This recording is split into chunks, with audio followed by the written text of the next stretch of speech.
need someone to talk to and you don't know what to do, call us 214-4400 when you're feeling all alone and they turn their back on you. Call us 214-4400. Call us 214-4400. Call us 214-4400. Call us. You're listening to the Kind Counseling Podcast. Please be sure to like, share, and subscribe. Now back to the show. All right. Welcome to the Kind Counseling Podcast. It's your man, Dania Roberts, here for another episode.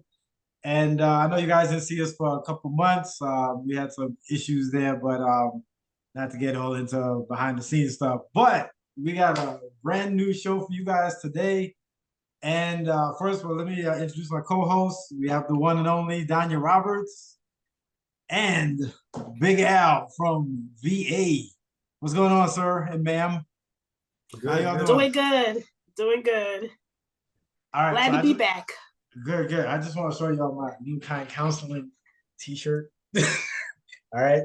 Healing is So, dope. all right. Okay. Y'all can get this in We're September. promoting kind today. Kind you want people. There you go. Yes.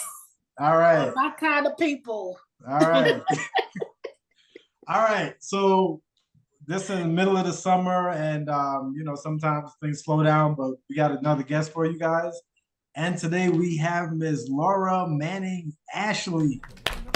How are you doing today, ma'am? Hi, I'm well. Thank you for having me.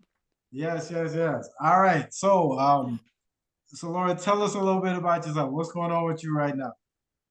So, a little bit of my background. I am a chemist. Went to school for chemistry, and I wanted to do medicine at first. Mm-hmm. Well, actually, no, I wanted to be a forensic pathologist at first. But I decided I wanted to care for the living. And so for those that don't know what forensic pathology is, you're pretty much doing autopsies. Mhm. And so I had a bit of a morbid stage. Okay. But then I was in college and I worked in the career center, and I said, you know what? I don't think I did that much research on how long it's going to take for me to finish. And so when I did a little more research, it was going to take me 16 years. And I was just like, yeah. So I had already started with my biochem degree. And I was just like, all right, well, let me figure out, since I'm here, let me allow this work to work for me. So I started to do some research, and I wanted to get into medicine. However, I took one pharmaceutical chemistry class, and I was just completely turned off by big pharma. So I wanted to go into holistic medicine, but it wasn't popular at the time. And most people, had their own practice. And I wasn't thinking about owning my own business at the time. So I was just like, all right, well, I'll just kind of figure it out. So while I was in college, I was influenced by my friend. He worked in health. And I remember I had a study group, and he was just like, we had like a bunch of food and snacks and drinks on the table. He was just like, do you guys know what you're eating or consuming? And I was just like, soda, chips, and so he was just like, no, but like, have you ever paid attention to the ingredients? And I was just like, no. So he was just like, yeah, I mean, like, you guys are chem majors, you should pay attention. And I was like, well, they don't teach you that part of chemistry, like what you consume, right? So he literally was able to read every ingredient on everything we had and tell us what it does and if it's good or bad. So I was just very impressed. I didn't want to get into health because I just wasn't thinking that way. But so then I graduated, and I had a friend's mom who worked at Clinique, the skincare company. Okay. Yes. Formulation chemist. So I interned her for some time. So I learned about formulation chemistry and things of that nature. So I then decided that I'm like, I think I can do this myself. And I realized that a lot of the ingredients they were putting in skincare products were very harmful. So I was just like, I want to create something that's all natural.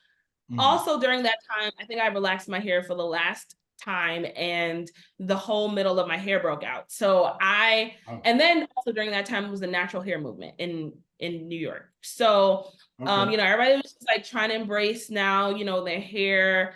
And I'm just like, okay, you know, have all this knowledge. So me and my friends, we decided to go into a beauty supply store, get some products. And so now I have all this knowledge about ingredients to avoid and stuff. And, you know, I'm looking at the front of the labels of products and they say, you know, made with herbal extracts and vitamins. But then you go on the back and it's like a load of harmful chemicals. So I was just like, Wow. I'm not getting anything from here. So I literally did not buy anything. I probably got a scarf, probably like a silk scarf. And I was just like, well, I gotta figure something out. So I with the practice of formulation chemistry in mainstream world, whatever, um, uh, having a formula template with a bunch of chemicals was really difficult for me at the time to figure out and perceive a line of products that were 100% natural. So I decided to kind of put the formulation on the side and I just went really raw, like Carol's daughter. So I blended up like avocado, oils, papayas, fruits, different things that I knew had really good nutrients for your hair. And that's how I started. So I started, you know, with kind of like, I'm not sure if you guys heard of Natural Club, but they kind of still have like very much so like raw ingredients in their products. At the time, I was getting a lot of decent feedback, but not great feedback. Everyone's just like, oh, I'm not really comfortable with putting my stuff in the refrigerator. You know, the smell is not, you know, something I really like. So I'm like, okay, all right. People are more used to like mainstream cosmetics. So that's when I then had to put on the formulation chemistry hat and then find ingredients that replace the chemicals to keep the integrity. Because I was just like, you know, I just don't want to be another product on the shelf like that looks like and acts like every other one. I want to have the integrity of everything being 100% natural. So I've been formulating for 12 years. And so now I have about over 22 hair products, 2 body care products, and then I have a facial care line now. Okay. So and then the other thing I started at the end of last year, I started a STEM education program with my business. So I have these educational tools called LaJAshley Little Science Labs, and a kid or adult, I mean, like I get, you know, a broad range of people that really like to create things. And so you get to create all natural lip balm, body butter, hair and body spray, customize the smell, which is essential oils, and also colors, which are not non-toxic as well, and then learn about you know, the benefits of natural products and the harmful dangers of chemicals. So I tried to make it as easy as possible so that like a person that's, you know, 6 years old can use it, or a person that, you know, has never made anything could use it. And then I recently decided to write a book to add to the education. So I haven't officially launched it yet, but yeah, but I wrote a book to go along with it, and it has like a self-care journal attached to it. Okay. So, well, Awesome. that's a lot. That's a lot. I'm sorry. So okay, so let's rewind just for a second, right? In terms of so before you got into chemistry and you know you learned the ingredients and all that stuff, you were you were pretty much like I guess what, perming your hair like at that point or no? Yes, relaxing is Relaxing? the technical term for it. Yes, Oh. relaxing. Yes. Okay.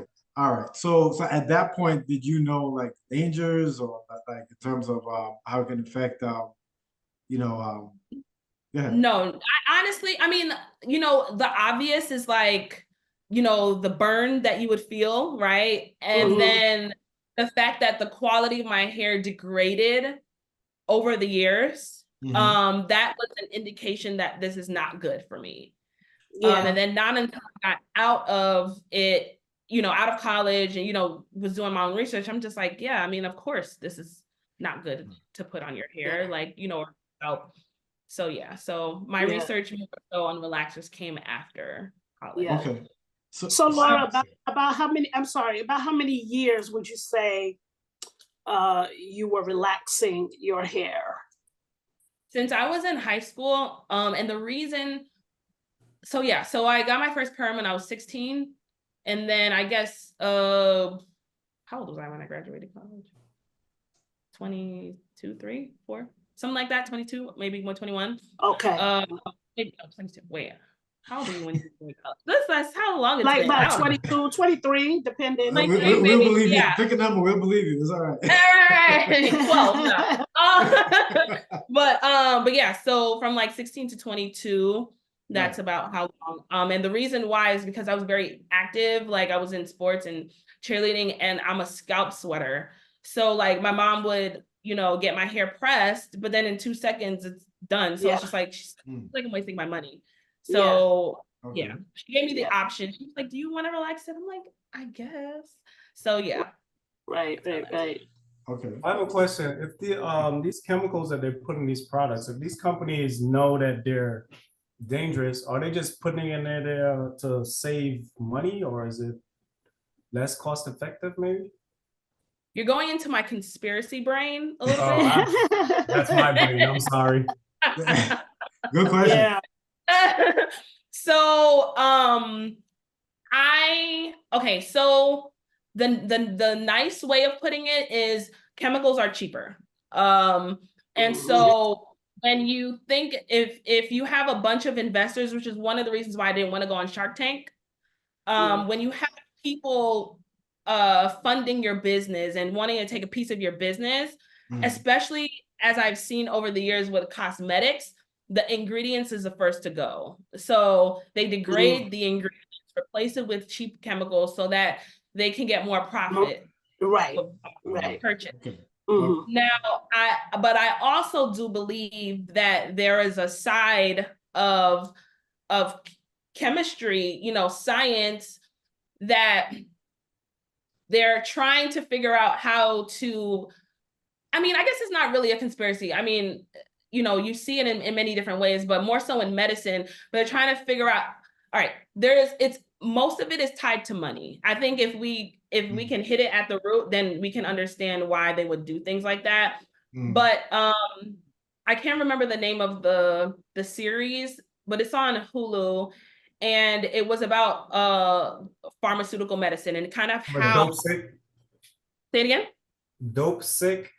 Dope sick, yes. Okay. That just the first episode to me tells you about the mindset of a lot of these companies that create cosmetics that have medicine. So if that do medicine. And so if you ever want to watch it, I think it's a really, really great, but very sad and disheartening series that reflects on how much people focus on money and they could care less about people's health. Yeah, absolutely. I think that's just kind of like the way, like they could care less if you're better. They prefer that they give you small dosages, make you think you're getting better, but ultimately you're not. You're just there on their life, their lifestyle. Yeah, absolutely. Well, hearing you say that, what I think is really sad is that there was initially a natural hair movement, right? So I'm a little older than you, of course, and you've been perming your hair for maybe about 10 years. But I went natural in 2013, and so that's more than 20 years of perming. So what I think is sad is that Black women have been so conditioned that their natural hair is not beautiful. Their natural hair is not pretty. Like I know for me, growing up, there was no way you was going to school with cornrows in your hair, honey, because you would be ridiculed out of the building. Okay, maybe in elementary school, but by the time you get to middle school and high school, all the girls were perming their hair, all the girls were getting all these styles and stuff like that. And so you just were not doing a natural style, particularly because there wasn't a lot of natural protective styles out there when I was in high school. Okay. Like there, there's always been like African braiders and stuff like that, but not the way it is now today. And so I think it's so sad that because now there's a return to perming from what I'm understanding, that there are Black women that are returning to perming because they've bought into the lie that their natural hair is much harder to take care of. And in some ways it is. I'll admit, I had to get to learn how to care for my natural hair, what to do for it. And my hair doesn't like the chemicals. I'm going to tell you right now. I keep it very, very simple with my hair. I don't use a lot of product on my hair. A lot of times I'm rubbing a little Vaseline in my hands, and my hair just loves Vaseline. Don't ask me why. But I see that a lot of people are talking about going back to women. A lot of Black women are talking about going back to perming because it's just too much hassle with their natural hair. So I just wanted to get your take on that, as far as, can you speak into that? What have you learned in the years of taking care of your own natural hair? What, makes it, I know your products, they probably silk in the hair and stuff like that, but what have you learned? What tips can you give to those of us that are on the fence? Not me, I'm asking for the public because I'm never going back to permanent, but what tips can you give for the person that's on the fence? Well, I think first it starts with, how do you perceive yourself? Do you like yourself? And then how much knowledge do you have about what you want to do, right? So do you like your hair enough, or do you feel like my natural hair looks ugly, right? And then it goes into, then do you know what you're about to do? Like, do you know that you're going to open yourself up to reproductive issues, respiratory issues, chemical burdens? Are you open again to the protein bonds of your hair breaking down so much that your hair, even though it may be, straight, it looks thin. It doesn't look healthy.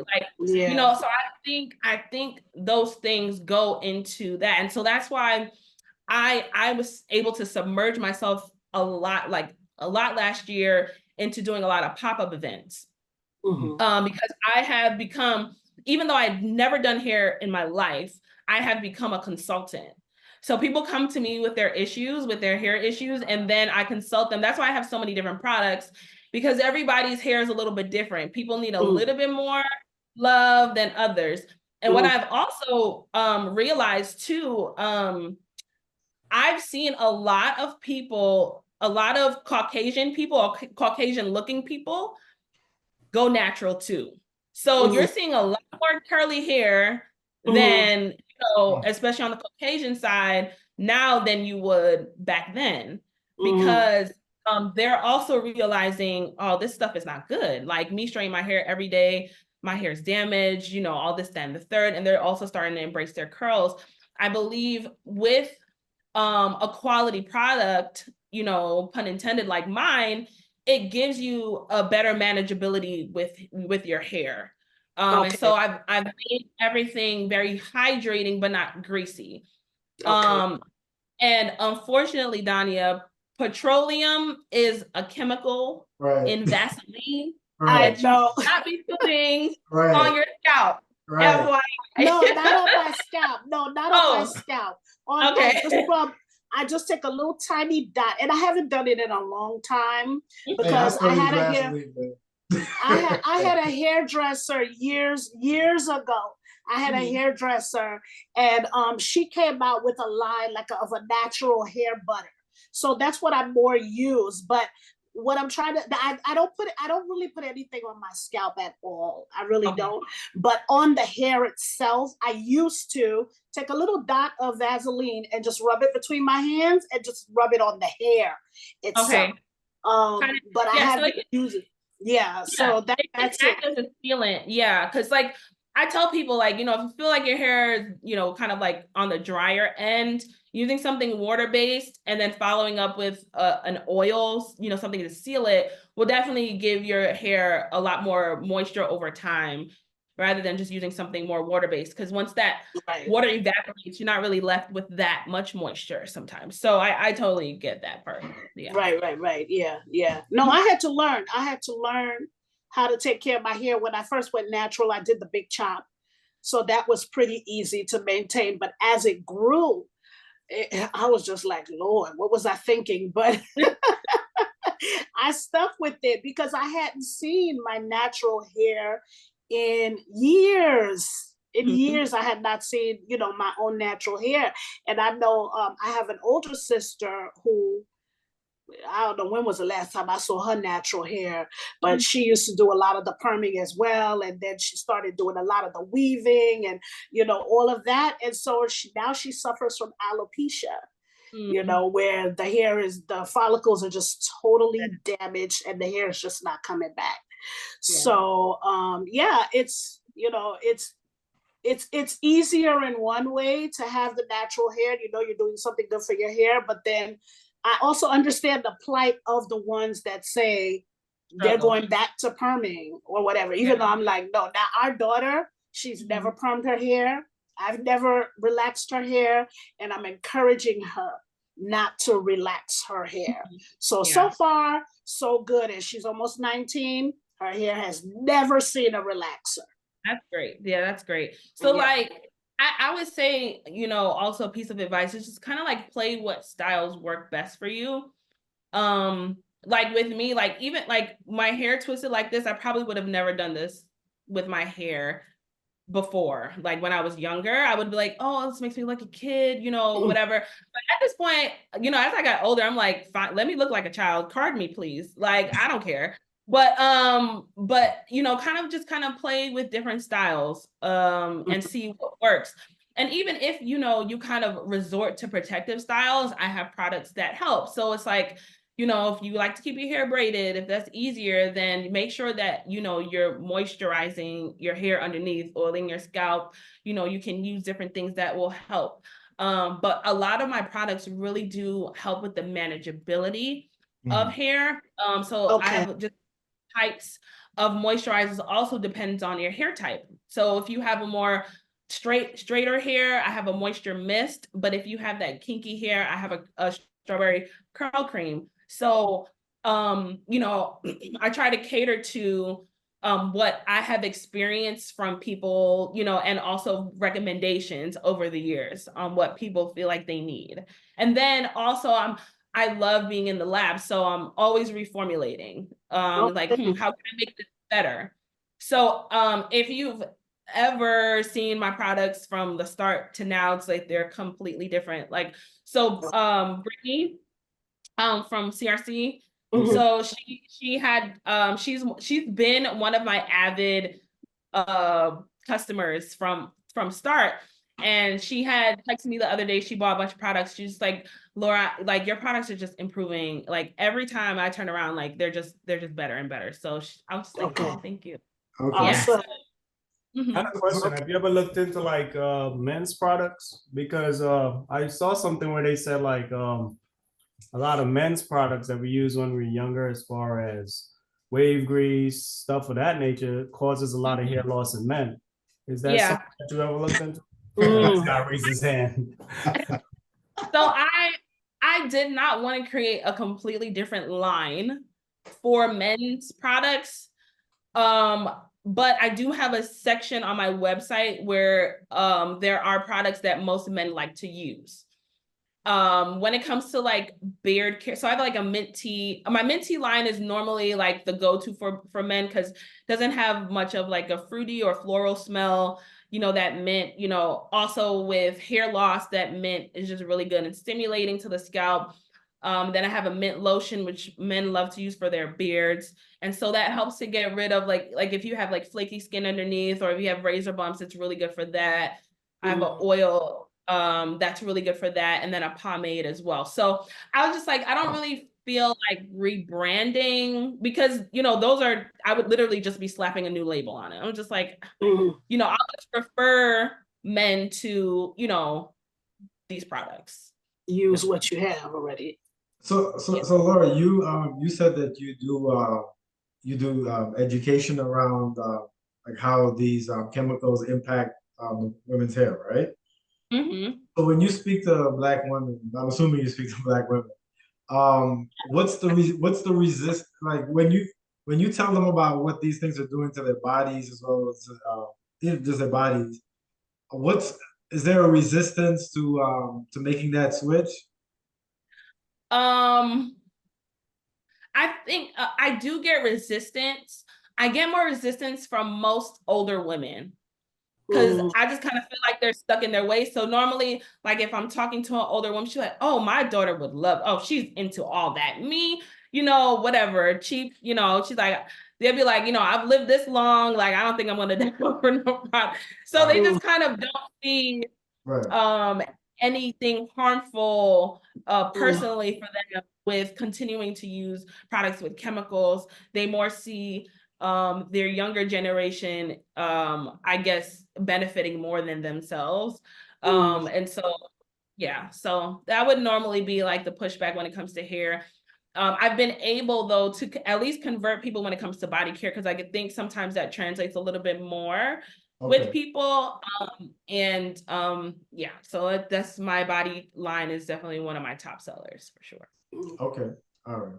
You're listening to the Kind Counseling Podcast. Please be sure to like, share, and subscribe. Now back to the show. Now, you wanted to say something? Oh, okay. Okay, that's cool. Go ahead with your question. Okay, all right. Now you made me lose my question. All right. Okay. So, geez, I was. It's a lot. It's a lot of information. Like I'm just like the wheels are spinning in my head. I got a question. So how hard is it then to compete? Because if you're not putting the chemicals in there, that means I'm assuming your price has to be a little higher than the average product that's on the shelf. No? If that's greedy. So yeah, so that goes into then they're just being greedy. Yeah, so I've been able to do a lot of research when it comes to suppliers, and a lot of suppliers have been carrying, they call them EcoCert ingredients, for like the past 6 to 8 years. And so they're always coming out with like a new natural form of ingredient that's more of on the chemical side to be more on the natural side. And they don't charge too much. Now, there are certain ingredients that are just ridiculously expensive. Sometimes I steer away from certain ingredients because I feel like other ingredients can do just the same, things as like, so like, for instance, like an essential oil that's super expensive, like helichrysum. And it's a really great product, but I've been able to create my own proprietary blend of essential oils that give the same benefits as helichrysum. So I don't have to, so it's just been a lot of research, a lot of trial and error, but my cost per product is very, very, very good. Yeah. So I don't compete in that way.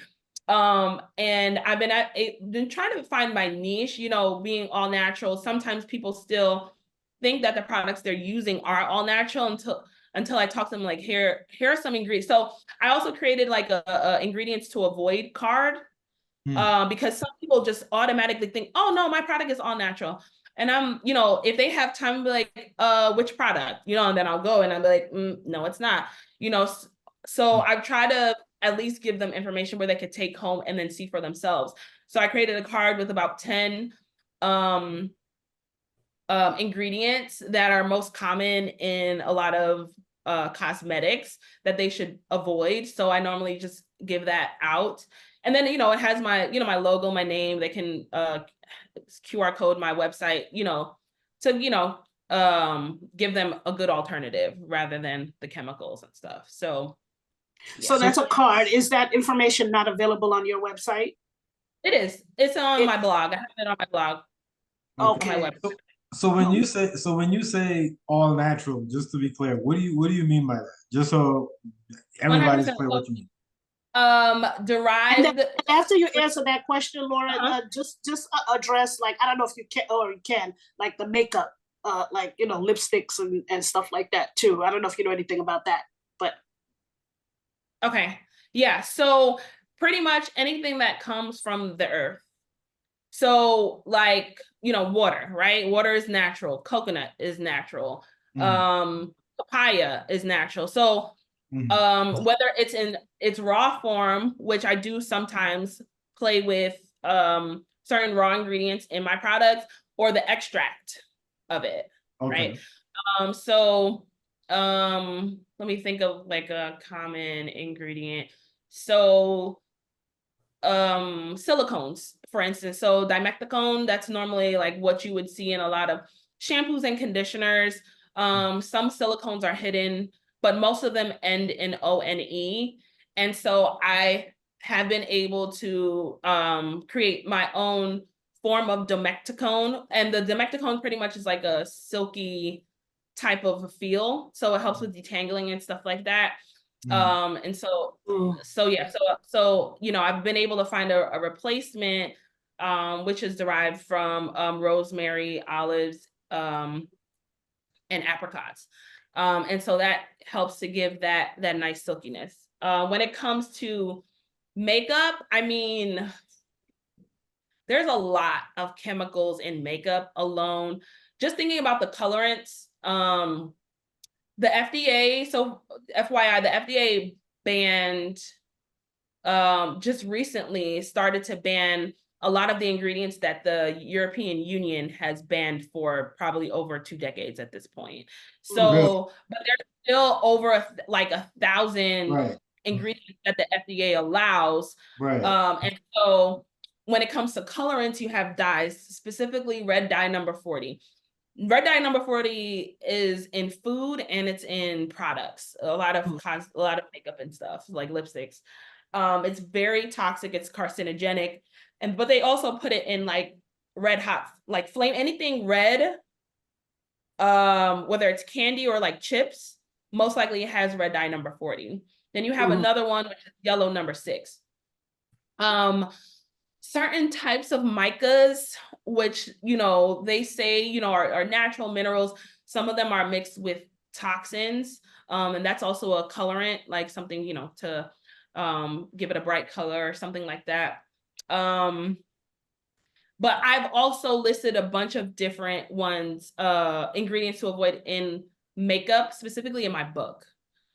Since I don't do makeup, it's not always top of mind what ingredients they are, but yeah, they're in my book. Okay. I do have I do have a question on the business side. What's been you how long have you been in business right now? Since 2012. 2012. Okay. So 2012. 2012? So what's been one of the biggest challenges for you as an entrepreneur in terms of growing your business? Like, what would you say are some of the biggest challenges? Well, competing, my competitors, right? If I don't have a crap ton of money, marketing may not be seen. And so that's why I also decided to go into the educational aspect of cosmetics, because that's really an unheard portion of cosmetics. Nobody's really trying to educate you on the product. They just want you to use the products so you could be a consumer, but not educate to the point where like you're able to understand what's harmful, what's not, what works, what doesn't, things of that nature. And so with my STEM kits, I've been able to then branch into schools. So then schools are able to get classroom kits, making like all natural lip balm stuff. And then there's an entrepreneurial aspect to it. So they get to make it and then sell it. So branching into education for me, and then I have advisors as well. As for the past, I want to say 1.5 years, that have really helped me to know what to do, what to think about, what not to think about. And they really love the educational aspect of it. And that allows me to, of course, go into education, but then also tie it back into my products. So it's just like, oh, these products are harmful. Hey, do you have anything, for hair? Absolutely. You have anything for my face? Absolutely. So it kind of just helps to then bring it right back to my products. So I don't know if I answered your question. Somewhat. Yeah. So let me go ahead, Dania. So let me ask this question. There has been a bunch of products that have come out recently, maybe not that recently, but that claim to be natural products, like brands like Lumi, brands like Native, body care and things like that. And they also do shampoos and stuff like that. How natural are those? Lume, I believe they still use phenoxyethanol, which is known to mess with women's hormones. So it's a hormone disruptor. I use Native deodorant. I don't know about, I haven't really done research on their body washes or shampoos or anything like that, but I do use their deodorants. So there are certain companies, I mean, it just breaks it down to the ingredients. If the ingredients are good, then you're good, pretty much. So with that being said, if you had like just a random person, what would be that one major ingredient you should never or you should always look for when you buy any type of product? Like the one ingredient that's worse than all at an end product. So if you see that, you shouldn't buy that product at all. Oh, well, it's that's hard because, you know, you have water-based and oil-based, right? So there's a lot more chemicals in water-based products. And that's because water, when it comes to, I guess, the preservatives, because you have anything water-based, you have to preserve it. Like that's like a must, or it's gonna go bad really quick. I would say parabens is that one ingredient that's cancer causing. I would say that would be that one. In water-based, that one in oil-based, I would say would be a film forming ingredient like dimecticones, like silicones, because it coats your hair and then it sticks on, and it's really hard to get it out. Especially if you keep using the product over and over, it's like putting plastic on your hair. And then, you know, you try to put some moisture on it and you're like, what's going on? My hair is just still really bad. So I would say parabens, silicones on either side of that spectrum. So let me ask a question, and I'm piggybacking off what Alan just asked. I read a New York Times article a couple months ago, like a whole expose they had on studies on the effects of these products on Black women, right? And they're saying that it's 28% more with Black women than white women in terms of the diseases, cancers, and things that are coming as a result of it. One of the ingredients that they said they're using, these companies, is formaldehyde. Yeah. They're formaldehyde releasing product ingredients. Right. So you said before that you wanted to be a mortician, right? So obviously you know formaldehyde is used to preserve the dead, right? Yeah. Exactly. So how would that show up on the label or the back of a bottle or whatever? There are a bunch of formaldehyde releasing ingredients. Okay. Off the top of my head, I can't even think right now, but I can look it up.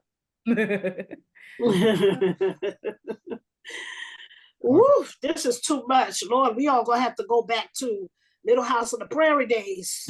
Right. Okay. So you have water. So you have your quaternium, right? So your quaternium, your quats, they would call them, are formaldehyde releasing. That is one thing that I definitely have on my card.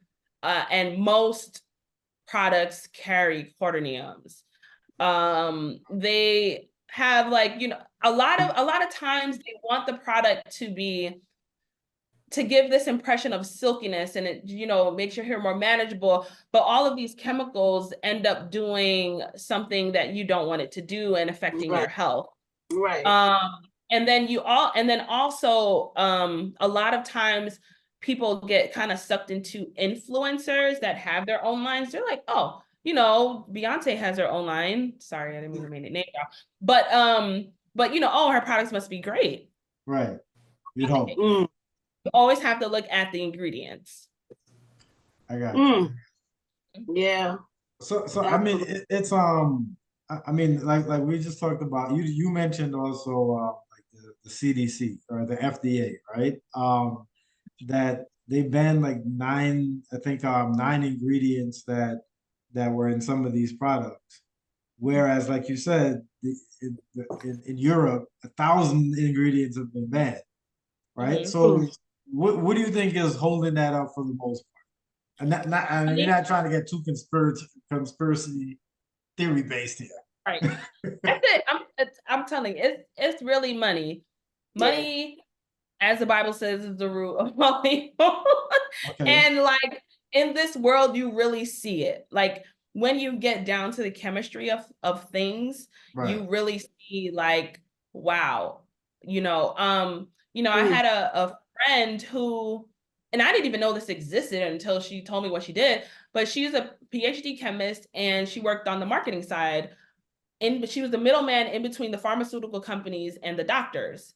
So the pharmaceutical companies would tell her all these new drugs, and then she would go to the doctors and be like, hey, this is a great drug. Right. And then the doctors actually get a cut. Right.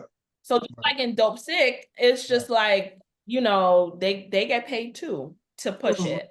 Like a quick transparency. So I've had infertility issues, and this was probably like 2021. And I went to the gynecologist and she was just like, oh, if you get the vaccine, it'll help with your infertility. Which Like, vaccine? Which said, vaccine? Slow down, Dania. Wait, hold The on. COVID vaccine. The COVID vaccine is supposed to help with infertility. And I said, lady, you're to the wrong person. The help? Yeah. The You devil talking is to a the liar. I'm like, don't do it. No, you're not about to get it. Wow. Help? I'm sorry. That but Oh my God. that's so ludicrous that she would say something like that and to a woman of color and actually expect you to buy it. Yeah. So wow. That's a new one. Yeah. So I do have another question since we're on the conspiracy thing. Sorry, this is how my brain works. Conspiracy podcast. So I know you said for your natural ingredients, you use a lot of extracts, right? So how do you know that the extracts that you're getting are actual natural?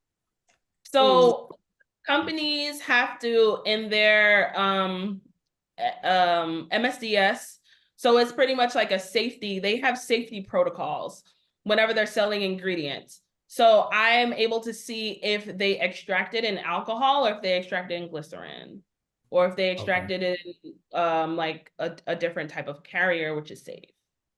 So that's how I'm able to then check the companies too. No, but if they're getting it, okay, let's say they're doing a extract from, you said like coconuts, right? Well, how did you know that there wasn't already chemicals used to grow the coconuts that they're extracting it from? I mean, that's a great question. Yeah. No, I'm not trying to. No, I get it. And because there comes to the point where it's just like, well, like, do I even eat food? Right. Yeah, exactly. That is sometimes the point I'm on. I'm like, yo, you can't eat nothing or consume nothing. Do I live? Do I eat? Do I live? Like, what should I do? Yeah. So there's a level of trust, and there's in lab, we would always have this margin of error, right? And so it's just the smaller of the margin of error that you can get it, the better. And so that's pretty much, so that's how I've been able to at least help people when it comes to their hair health, by using what suppliers are telling me are all natural. Yeah. So yeah.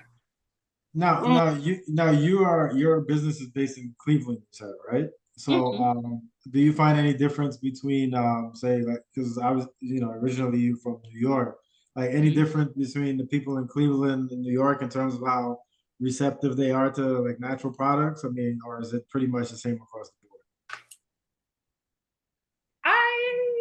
I think it's for the most part the same. Okay. I think I mean, I just kind of it depends, culture plays a lot into how Right. people and what people believe, right? Right. And so Right. Caribbean sometimes very skeptical on things, but and, like that's majority of New York. Right. But but I would say, in general, it's pretty much the same it's across the board. It's the same. A lot of markets or pop-ups that I do are like farmers markets. So these Okay. people that are more health conscious, Okay. a little bit like, so like today earlier, I just had a vegan market. So Okay. these are people, that have a mind, I don't want anything, animal based. I don't eat animals or whatever. So normally at that market, I always do extremely well because, you have people that are already thinking a Right. little bit deeper Right. than Okay. most. Okay. So it just kind of really just depends on what people are looking for and if you're in that space, I would say. I got you. Got you. That well, I was gonna ask, I don't know if one you guys Don, you had a question? I did, but Yeah. you could ask your question and then I'll ask mine. Okay. Real quick question. I was just gonna ask, have you considered like, I mean, because obviously, I mean, I don't know what age girls start using products, and I don't know if it's like 2 or if it's 10, but have you considered like educating like the parents like of young girls, like say, I don't know, kindergarten, first grade. I mean, I don't know what age it would start.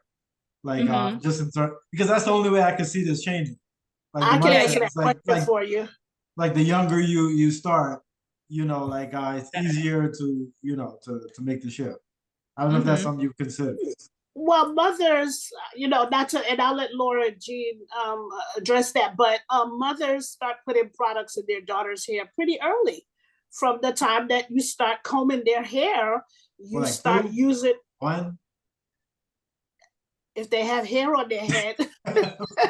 Babies. Yeah, No, I'm just They saying. I have, mean, if you got a 6-month-old with hair, you putting products in their hair. But there's baby you, products that got the same stuff. yes, yeah, you Oh, might baby use a products little are the worst worse. products. Yeah, Really? yeah. Hey. Mhm. So, okay, go Yeah. ahead, Laura. I'll let you answer the question. Yeah, so go ahead. You So, can take it away, Laura. yeah, for sure. I mean, because they market as baby products, you automatically think that they're safe. But a lot of the products that they make, baby products, are the same ingredients you'll find in adult products. And they cost the same thing. So again, it's like it's a consumer, educating the consumer, like you were alluding to. And so I guess it's like trying to find, a community maybe of or some type of platform where like, new moms expecting moms would want to know this information. But, as I do markets, whether, I have pregnant mothers or, mothers that have like, little kids, all my products they always ask, oh, is it safe for kids? I'm like, yeah, absolutely. Like it's all natural. Right. But I also like teach, like in schools and stuff. So if I can't necessarily get the parents, then I can at least give the kids information and give them resources so that they can give their parents. Okay. All right. Dania, you said you had a question. Just out of curiosity, I just wanted to ask, like, this, it's, I know you seem to be like into everything that's natural. How much into your life does that extend? Like, do you watch what you eat? Do you watch what, like, how much of into your life does that go? Or are you kind of just like, oh, well, it ends at hair? No, for the most part, I do. Now, sometimes, like, sometimes I'll have my cravings, like, sometimes I want some chocolate, but I feel like the way the world has moved, there's a lot more conscious companies out there. So that also opens up, my palette to better choices, better options. So I'll shop at Whole Foods, more so than I would go to, like the grocery store and just get something if I'm, if I want some like Bodega. like Right. whatever. So yeah, so So I tried. Go ahead. Don't finish your thought, and then I'll ask the I was question. gonna say, I try to be gluten-free, dairy-free as much as possible. Yeah, like those are my main like, and then of course I'm like, making sure I don't eat anything with dye and stuff like that. So I don't do sodas or nothing. Okay, right. So how do you feel about the organic label? Organic labels are cool, but I mean, I think organic, that tag is a bit overrated because of the whole the soil. Like, you know what I mean? Like if are they spraying your crops with pesticides? Then They it's like, are. how can it, you know what I'm saying? And then our case, so fine, they don't spray with pesticides, but sometimes the soil itself could have some chemicals. So it's just calling it organic to me, I think you would have to go to an untouched part of the world, right? So like maybe Amazon, like right.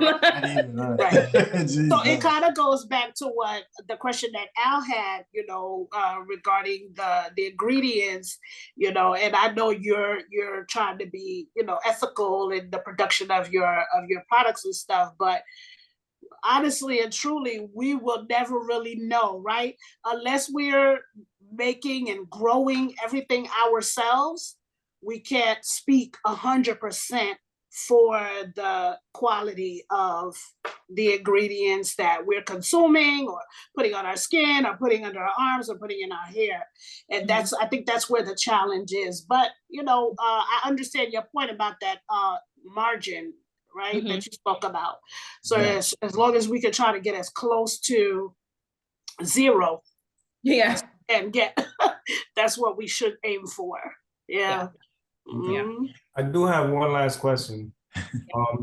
Do you think all of this, whether it's eating healthy, using healthy products in our hair, whatever the case is, do you think that's a socioeconomic problem?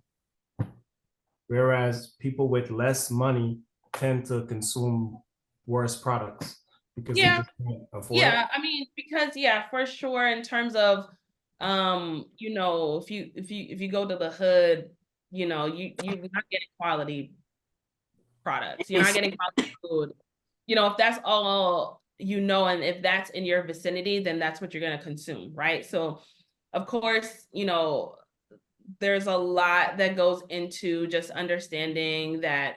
I feel like there's just this, I'm trying to be nice, but I feel like there's like this agenda against, Black people or African American people, whatever you want to call it.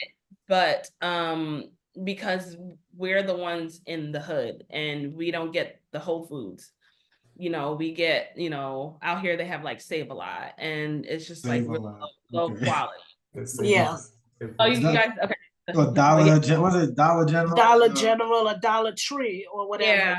Like they have food, but it's just like, like I want it, but but they don't know, right? So it's, my people perish for a lack of knowledge, and so the more you can educate yourself, the better off you will be. And so it's really just kind of taking hold of your own consumer mind. Like, just because it's here doesn't mean you have to get it. It doesn't mean you have to eat it. It doesn't mean you have to consume it.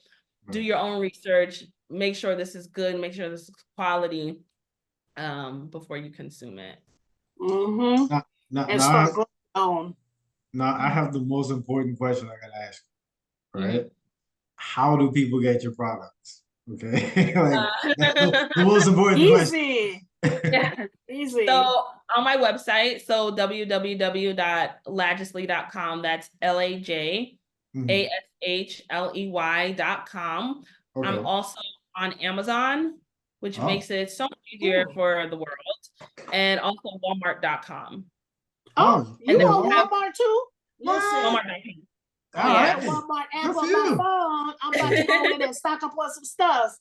Wow. Okay, good for you. That's good. And then I have local vendors in Cleveland. I'm in 5, I think. Yeah. Okay. All right.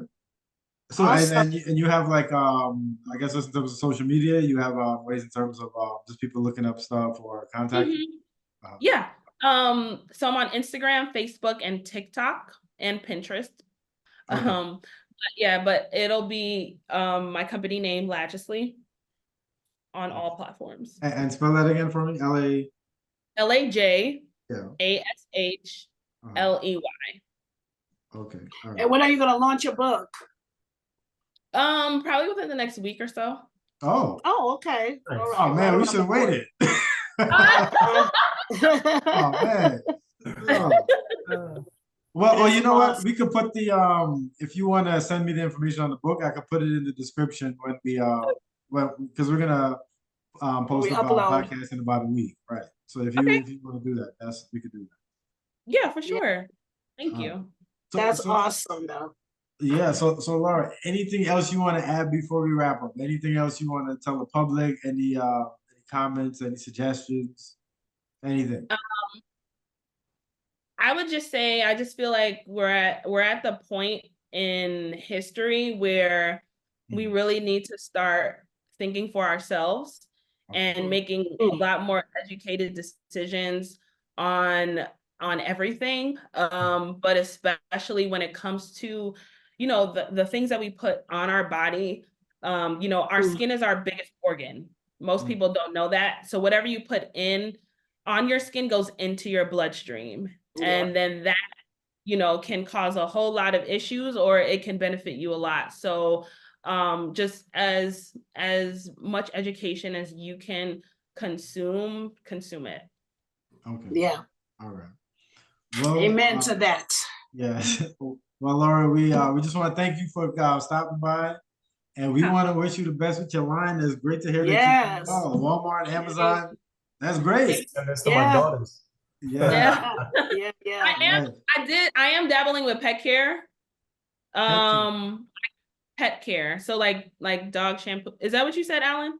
No, I almost said to my daughters, but since you're talking about pet care, that's cool. Wow, that's a huge I market. thought I heard dogs. Sorry. I got a dog back here, but that's a huge market. That's a huge market. So yeah, I just have so many products right now. So once I push a little bit more in the retail space, then I'll launch the pet stuff. But yeah, I made pet shampoo, pet conditioner. I got a lot of really good feedback. So yeah, that's great. Awesome. That's good. Yeah. Like, I want to smell good. Right. That's awesome. Wow, yes. that's really Keep up good. the excellent work. Yes. Thank you. I appreciate it. All right. And like I said, let's text me the info about the book and I'll put it in the description. Okay, yeah, for sure. All right. All right, Laura. Thanks so much. Thank you, Laura. Good to see you again. You're welcome. Have a great rest of your weekend.